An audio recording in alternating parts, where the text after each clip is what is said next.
Hi guys, good morning everyone. मैं चिरंतन हूँ, आज आपकी होस्ट। आज मेरा पहला ब्लॉग है। मैं एक्चुअली इसके लिए मैंने सोचा इसका थोड़ा डॉक्यूमेंटेशन बना लिया जाए।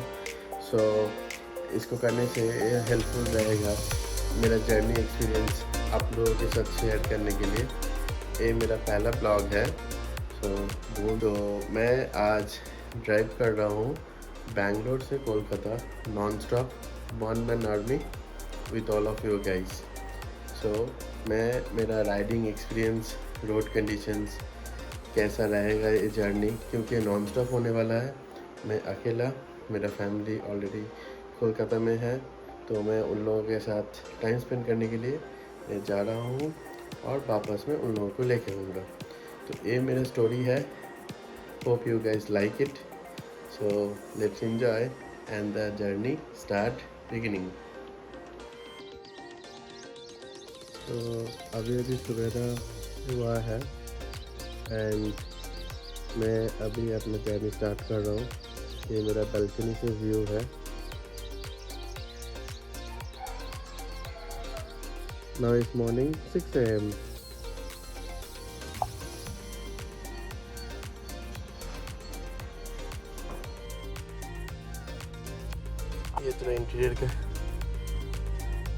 ये थोड़ा इंटीरियर का कंडीशन है।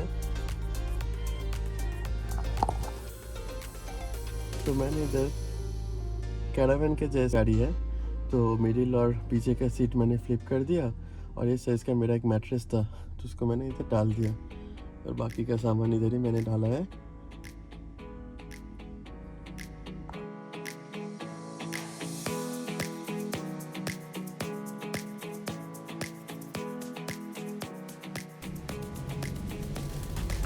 मैं निकल रहा हूँ अपने अपार्टमेंट से। Morning 6:34 AM। जैसे कि आप देख रहे हैं, टोटल 1859 किलोमीटर मेरा जर्नी है और लगभग इसको ख़त्म करने के लिए मुझे टारगेट तो है कल जल्दी पहुंचने का। इधर अगर नींद वगैरह आए तो इधर भी थोड़ा बहुत रेस्ट वगैरह लेके जाने के लिए। तो मोस्टली मैं शाम तक का टारगेट ले रहा हूँ, कल शाम तक पहुँचने का। देखा जाए, अभी के लिए लगभग 38 लीटर्स का पेट्रोल आया। बैंगलोर के 5 के हिसाब से 3911 रुपीज़ का आया है एंड रेंज आ रहा है 494। अभी के फ्यूल एवरेज मैं इसको रीसेट कर देता हूँ। ये मेरा आज पहला टोल है, हॉस्कोट है। जब हम बैंगलोर से बाहर निकलते हैं तो first toll gate Andhra side जाने का यही रूट है। अभी मैं कोलार पहुँचने वाला हूँ। टाइम है 7:27 और मैंने लगभग 30 किलोमीटर कवर कर लिया है। जर्नी तो बहुत बढ़िया चल रहा है। यहाँ का रोड बहुत ठीक ठाक है, तो ऐसा नहीं लगता कुछ डिले वगैरह होगा। देखते हैं कितना दूर हम कवर कर सकते हैं आज के। अभी मैं एक बहुत बढ़िया चीज़ आपको दिखाने वाला हूँ। कोलार में एक हाईवे से एक हिल नज़र आता है, उसके बाजू में लेक्स है और चारों तरफ पूरा पहाड़ी है कोलार का। मॉर्निंग में थोड़ा इधर फॉगी जैसा रहता है, बट दिन ढलने के बाद ये थोड़ा कम हो जाता है। विजिबिलिटी तो बहुत बढ़िया आता है तब। अब हम भी गए होंगे तो उधर ही सभी पत्थर जैसे टूटा फूटा रहता है। तो उधर की मान्यता है कि जहाँ हम्पी में बाली और सुग्रीव का जो फाइट हुआ था रामायण में, तो उन लोगों के फाइट की वजह से सभी हिल स्टोन से सब टूट गया था। तो ऐसे ही लगता है कि इधर भी कुछ ऐसा ही हाल है। मुझे कभी लगता ही नहीं कि मैं किसी को पहचानता नहीं, क्योंकि जितना साल से यूट्यूब में ये ब्लॉगिंग ये सब कुछ आता जा रहा है। I am thinking I am part of the YouTube family. सब लोग मुझे पहचानते हैं, मैं भी सबको पहचानता हूँ। काम तो कुछ है नहीं, बैठ के ड्राइव करना, तो थोड़ा सा मेमोरी शेयर कर लेता हूँ। तो कोलार में एक हिल्स आता है जिसका नाम है अवन। पाताल प्रवेश हुआ था। एक बहुत बढ़िया प्लेस है एंड आप लोग भी जाके देख सकते हैं। और उसके साथ कोलार में आपको कोटिलिंगेश्वरा टेम्पल आता है बेंगलोर में। ये जो आप सर्च करके देख सकते हैं, तो कोटिलिंगेश्वरा टेम्पल उधर 1 करोड़ के ऊपर छोटे छोटे शिवलिंग हैं। बहुत बढ़िया है, जाके बहुत शांति और सुकून मिलता है। कभी टाइम मिला तो ज़रूर एक बार जाना उधर। इस हाईवे में एक बढ़िया बात है क्या कि इसमें जो रोड के मिडिल में डिवाइडर्स रहते हैं, उसमें से बहुत सारे पौधे रहते हैं, बहुत कलरफुल दिखाई देता है, which is very good. Good but it is like जो गाड़ी वगैरह ओवरटेक्स करते हैं तो इतना ज़्यादा स्पेस रहता है, तो आपको डर ही नहीं लगेगा। कोई भी आके इधर आपको एक्सपीरियंस नहीं है तब भी जर्नी कर सकते हैं, क्योंकि इधर अप हिल्स डाउन हिल्स ऐसा कुछ भी नहीं है। और मेन ऐसे में होता क्या है, जब भी नाइट ड्राइव करते हैं तो करने के टाइम में बहुत लोग मैं देखता हूँ हाईवेज़ में अपर डिपर बहुत ज़्यादा यूज़ करते हैं। तो अपर डिपर यूज़ करने में क्या होता है, सामने वाले जो ट्रक्स रहते हैं उनको बहुत परेशानी होता है, ठीक है। तो तब भी वो लोग डगमगा के लेफ़्ट राइट करने की कोशिश करते हैं। तो जैसे ही मतलब अभी के जो LEDs प्रोजेक्टर बेस्ड लाइट्स है वो बहुत स्ट्रॉन्ग रहता है, तो उसका लाइट के वजह से, वो फ्लैशिंग की वजह से बहुत परेशानी होता है। तो कोशिश कीजिए कम अपर डिपर यूज़ करके, क्योंकि हॉर्न का आवाज़ सबको सुनाई देता है। Use the horn while overtaking and try to reduce the upper dipper concept. मैं बोल रहा था इधर का आप थोड़ा सा हिल्स थोड़ा सा ठीक से देखेंगे तो आपको लगेगा कोई बड़ा सा चीज़ इसको तोड़ा गया है। मुझे भी पता नहीं ऐसा हिल्स कैसे आता है, बिकॉज अर्थक्वेक भी आता है तब भी मतलब हिल्स का फॉर्मेशन वो मिडिल से फट भी सकता है, बट ऐसे टूटा फूटा हिल्स कभी देखे नहीं पहले। Now I am crossing milk city of Karnataka is Kolar. Also it's called as a silk city as well, क्योंकि जो रेशम की खेती होता है इधर के सराउंडिंग्स एरियाज़ में बहुत ही ज़्यादा रेशम की खेती होता है। और यही रेशम वाला जो आप देखेंगे, ये जो कीट के सिल्क रहता है, ये भी ऑल ओवर द इंडिया इधर से ही ज़्यादातर सप्लाई होता है। बेंगलोर में एक बहुत बड़ा नेटवर्क है, जैसे गुजरात में अमूल। सो बेंगलोर में एक बहुत बड़ा मिल्क कंपनी है जिसका नाम है Nandini. So Nandini the milk production house is based out of Kolar. तो ये पूरे के पूरा दिन का जो मिल्क का सप्लाई रहता है, डिमांड सप्लाई इधर से ही प्रोवाइड होता है। And they use to provide a good quality packaging milk and the milk building stuffs. ये मेरा सेकेंड टोल है विच इज़ आवनी। मैं जो आवनी टेम्पल उसके लिए मैं बात कर रहा था, एक वही वाला एरिया है। एंड सो फार मैंने लगभग 61 किलोमीटर क्रॉस हो गया आज मेरा, and the time is 7:54 AM। मैं एक्चुअली बंगाली हूँ एंड मुझे कभी लगता है कि मुझे बंगाली में भी बात करना चाहिए या फिर हिंदी में बात करना चाहिए, इंग्लिश में बात करना चाहिए। तो इस वजह से मतलब मैं ट्राई करता हूँ हिंदी और इंग्लिश यूज़ करने के लिए, क्योंकि ये लैंग्वेज दुनिया में ऑल ओवर इंडिया लाइक सबको पता है। लेकिन अगर मैं बंगाली में बात करता हूँ तो only there will be specific people जिनको बंगाली आता है समझना, उनको ही समझ में आएगा। बट मैं अपना स्टोरी सबको बताना चाहता हूँ, जो भी है जैसा भी है तो ही। और मैं थोड़ा टेकी हूँ और मुझे टेक्नोलॉजीज ये सब कुछ इलेक्ट्रॉनिक्स थिंग्स मेरे को थोड़ा बहुत आइडिया है।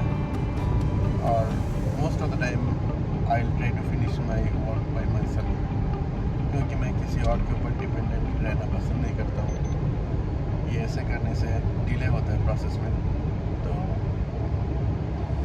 जो भी छोटा मोटा काम है आप भी कोशिश कीजिए। जो ना हो अभी मैं मूलबगल पहुंच गया। तो मूलबगल जो फेमस है वो अपने डोसा के लिए। उसके अंदर कैसे रहता है, मैं टेस्ट किया वो पहले। उसका डोसा का क्या रहता है, centre part of the dosa it will be softer and outer side it will be crispy and उसके अंदर पूरा घी रहता है, घी में फ्राई होता है।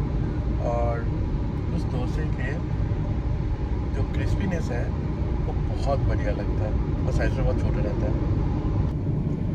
या आप लेफ्ट साइड में देख सकते हैं, इधर बहुत ज़्यादा डोसा वाला शॉप है। तो कोई भी इसमें से आप चूज़ कर सकते हैं डोसा के लिए। एंड ये पीपल आपको बोलेंगे आके ट्राई करने के लिए। बट आज मैंने अपना ब्रेकफास्ट बना के आया हूँ, तो मैं आज नहीं खाने वाला हूँ। May be during well coming back I will gonna have it. मैं जो कोलार हिल्स का बात कर रहा था, इधर का भी मतलब जो लेफ्ट साइड के हिल्स देख सकते हैं, तो ये भी आपको लगेगा बहुत ज़्यादा टूटा है। बट हिल्स का फॉर्मेशन ऐसे कैसे बनता है, मतलब जो फटा हुआ इतना बड़ा स्टोन कैसे टूट गया, मेरा भी बहुत ज़्यादा क्यूरियोसिटी है इसमें। बट कभी टाइम मिला ज़रूर देखेंगे। मेरा एक खुद का सोच है कि हर एक इंसान को अपना ऐसे कोई ट्रिप्स, कोई जर्नी जो आप याद रखने वाले हैं, तो उसको डॉक्यूमेंटेशन एक होना चाहिए, भले ही कुछ भी हो जाए। जैसे मेरे उम्र के लोग लगभग 35-40, तो आप सोचेंगे कि कुछ टाइम के बाद, मैं तो कुछ दिन पहले 10-12 उसके बाद ग्रेजुएशन, उसके बाद मास्टर, पढ़ाई तो ख़त्म कर लिया है। उसके बाद 10-15 साल काम भी हो गया, तो आपको पता नहीं चलेगा कि मतलब कैसे इतना लंबा वक्त 15-16 साल बीत गया। आप सोचते रहेंगे, आप याद करने की कोशिश करेंगे, तो आपको कुछ याद नहीं रहेगा। तो ब्रेन को ऐसा लूफॉल मिल जाता है, जैसे ही आप कोई अपने काम से स्टेबल हो गया है, जो भी अप्स एंड डाउन्स है, दिमाग उसको डिलीट करता रहेगा। जाते जाते टाइम भी बीत जाएगा, तो आपको उसके बाद कुछ याद भी नहीं रहेगा, छोटे मोटे यादें रख जाएंगे। बट वीडियो क्वालिटी ऐसे डॉक्यूमेंट कुछ भी हो, आपके बच्चों को, आपके फैमिलीज़ को कभी भी उसको दिखाने की कोशिश करेंगे, तो आप उनके साथ शेयर कर सकेंगे कि ये चीज़ हुआ था, आप ऐसे ऐसे काम किए थे। This will be all of your achievements rather than taking photos also is very important। but अब मैं जो अभी फील कर रहा हूँ, जो मेरा मूवमेंट है वो मुझे पता है, और मैं तब से ये सब चीज़ बता रहा हूँ। अभी आपको भी पता चल गया। अभी 10 साल के बाद और 20 साल के बाद ये ऐसा ही रह जाएगा। भले हम लोग बुढ़ापे के शिकार हो जाए, कभी हम ना भी रहे, बट यादें रह जाएंगे कुछ बताने के लिए। तो मेमोरीज आर वेरी इंपॉर्टेंट, क्योंकि 10-15 साल 20 साल बीत जाने के बाद आपको पता ही नहीं चलेगा क्या हुआ, कहाँ से क्या हुआ, क्या चेंजेस आया नहीं आया। Now we'll say Chittoor is 66, Tirupati is 131 and Chennai is 228. Now just cross Karnataka, and yeah, there is one thing, it's called Kanipakam temple. So अभी आंध्रा में हम लोग घुस गए हैं, और जो बोल रहा था ये रोड पूरा कंक्रीट का है। तो अभी ये कानीपकम में एक गणेश जी की आइडल है। तो वो आइडल मतलब पत्थर का है, बट उसमें क्या होता है ना, गणेश जी का size day by day is getting increased. So मतलब आप उधर ना एक चांदी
old Madras road Bangalore Chennai highway छोड़ के अभी मैंने ये तिरुपति हाईवे पकड़ा है।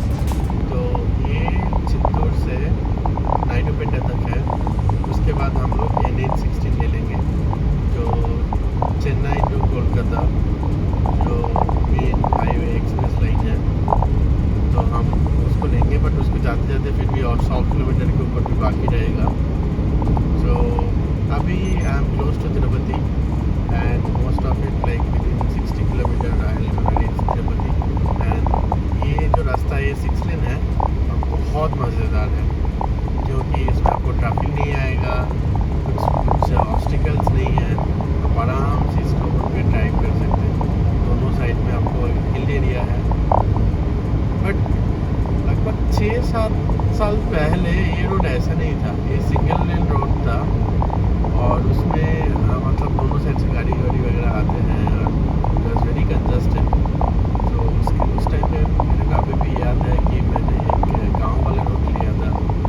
तो वो वाला रोड बहुत ही ज़्यादा खूबसूरत था, एकदम नैरो रोड था, दोनों साइड में बड़ा बड़ा hills. Like it most this road like most often usually I used to come here because हम लोग मतलब साल में 1-2 बार तो तिरुपति दर्शन का टिकट मिलता है, तो फिर हम लोग जाते हैं उधर तिरुपति दर्शन के लिए। मैं मॉर्निंग में जब निकला था घर से तब लगभग टेम्परेचर था अबाउट 20 से 22 डिग्री एंड अभी टेम्परेचर है 31 डिग्री इन AP और ये और भी ज़्यादा बढ़ेगा दिन में। तो सोचिए कि ये साइड में लगभग 40 के आसपास टेम्परेचर पहुंच जाता है। ये आप लोग देख रहे हैं क्या, दोनों तरफ पहाड़ है, उसको काट करके you remember there is a story called Maachi the mountain man. So due to some challenges, so उनके वाइफ की डिलीवरी के टाइम उन लोगों को टाइम पे नहीं पहुंचा सके, तो इसलिए वो अपने खुद से वो पहाड़ को उठ के जाने के लिए रास्ता बनाया। And see, these are all speed guns, okay? So in the highways, okay, this road speed limit is 80. So considering आप लोग थोड़ा जोर से ड्राइव करते हैं, जैसे 100-110, सो आपको ऑनलाइन चालान हो सकता है। तो बट एक और चीज़ आपको बताना चाहता हूँ कि जैसे अभी एक स्पीड गन गया है, राइट? सो आप सोचिए अभी नेक्स्ट 15 to 20 किलोमीटर तक आपको स्पीड गन नज़र में नहीं आएगा और उसके बाद ही सेकेंड स्पीड गन आएगा। तो आप इसको भी देख सकते हैं। और इधर आंध्र प्रदेश एंड उड़ीसा में you will gonna find out lots of patrolling cars, okay, with the radar guns and camera with it. So उसमें आप थोड़ा सा देख के चलना पड़ता है। आपने अगर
चाहता हूँ एक बार देखिए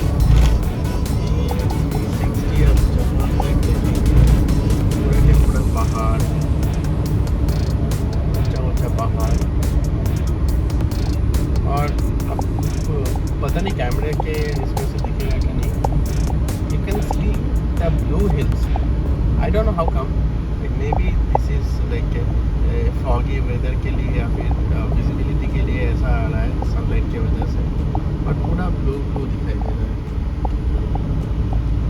So still I am close to Tirupati and almost I have driven about 200 kilometers from my home and time is 9:30.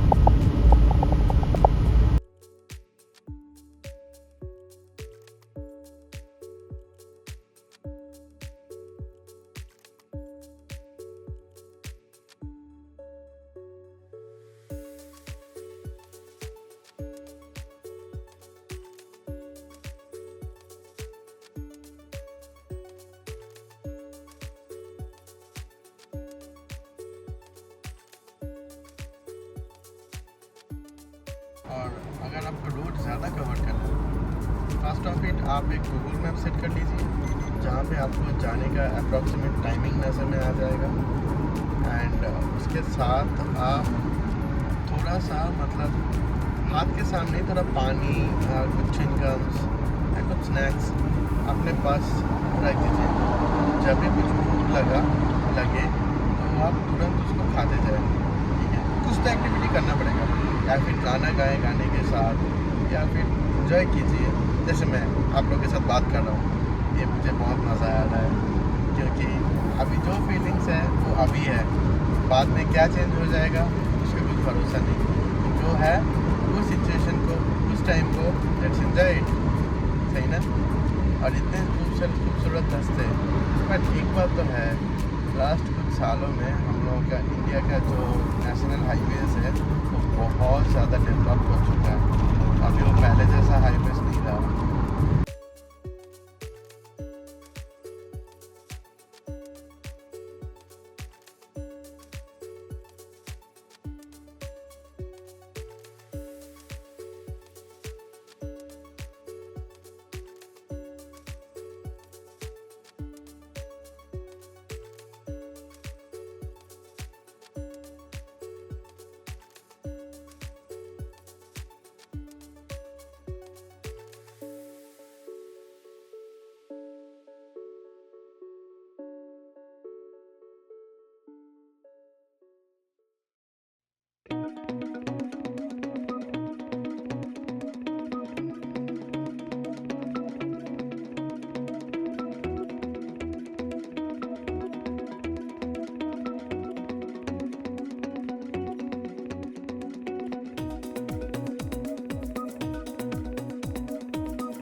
Part 1 ख़त्म करता हूँ, क्योंकि अभी मुझे ब्रेकफास्ट करना है, से मुझे आगे जाना है और मेरे हिसाब से वीडियो थोड़ा लेंदी होता जा रहा है, तो फिर हो सके कि आपको बोरिंग लगे, एक स्किप करके देख रहे हैं कुछ भी हो, बट मेरे हिसाब से अभी वीडियो को क्लोज करना चाहिए।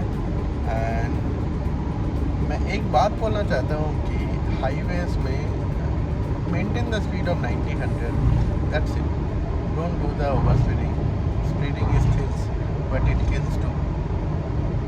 आपको ज़्यादा जल्दी फर्स्ट ड्राइविंग के लिए आपको ब्रेन बहुत ज़्यादा काम करना पड़ेगा, ओवरटेकिंग्स करना पड़ेगा, लेन चेंज करना पड़ेगा।